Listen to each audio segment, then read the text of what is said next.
কিরে ভাই, কতদিন পরে আসলি? আচ্ছা তোমার সাথে আমি এখানে পিড়িতে আলাপ করতে আসিনি। আমার একটা ইম্পর্টেন্ট কাজ আছে, কাজটা শেষ হলে আমি চলে যাবো এখান থেকে।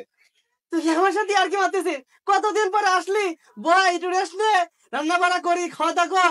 আমার চেহারা দেখে তোমার মনে হয় আমি তোমার সাথে আর কি মারতে আইছি? আমি একটা ইম্পর্টেন্ট কাজে আইছি, কাজটা শেষ হলে আমি চলে যাবো। তুই ম্যাজিস্ট্রেট হওয়ার পরে প্রথম আমার বাড়ি বার আসলি। চল ঘরে চল, বসবি। আচ্ছা আমার দেখে মনে হয় আমি এই জায়গায় মজা করতে আইছি? বললাম না আমি একটা কাজে আইছি। এখন মূল কথায় আসি, আমি এই বাড়িটা বিক্রি করে দিছি, তোমার একটা সই লাগবে, এই সইটা দিয়ে দাও, আমি চলে যাব। কি বলতেছিস তুই? এইবারে আমি বিক্রি করব? সেটা তো কোনোদিন সম্ভব না। আমার জীবন থাকতে এবারে আমি বিক্রি করবো না। সম্ভব, সবই সম্ভব। তুমি এখন খুব ভালো করেই জানো আমি এখন ম্যাজিস্ট্রেট, আমার কাছে কোনো কিছুই অসম্ভব না। ভাই সই করবেন না থানা নিয়ে যাবো? এ ভাই সই করেন, সই না করলে কিন্তু বিপদ আছে। তুমি খুব ভালো করেই জানো তোমার বিরুদ্ধে আমি যে কোনো অ্যাকশন নিতে পারি, কারণ আমি এখন ম্যাজিস্ট্রেট। সময় থাকতে সাইনটা করে দাও। আরে ভাই নেন তো, তাড়াতাড়ি সাইন করেন। এটাই আমার প্রাপ্য ছিল।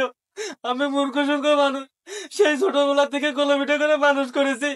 খেতে খামারের কাজ করে তোর লেখাপড়া শিখিয়ে ম্যাজিস্ট্রেট বানালাম, আর তুই আমার শেষ সম্বলটুকু লিখে দিলি।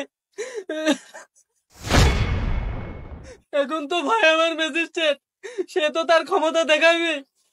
আমি তো সেই মাথার ঘাম পায়ে ফেলে এত ঘাটাঘাটনি করে কার জন্য এত কিছু করলাম। এখন সে বাড়ি বার আছে, হুমকি ধামকি দেয়, পুলিশের ভয় দেখে বাড়ি ঘর তো লেগে নেয়।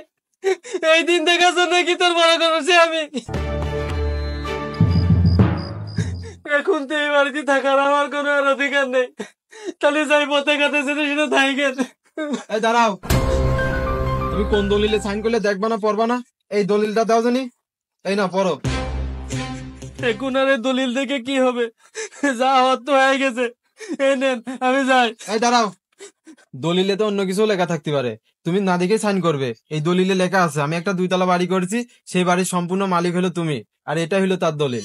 সেই ছোট কাল থেকে তুমি মাথার ঘাম পায়ে ফেলে আমাদের বড় করছো, তুমি নিজে না খেয়ে আমাদের খাওয়াইছো, আর তুমি ভাবলে কিভাবে তোমার সাথে আমি বেইমানি করবো?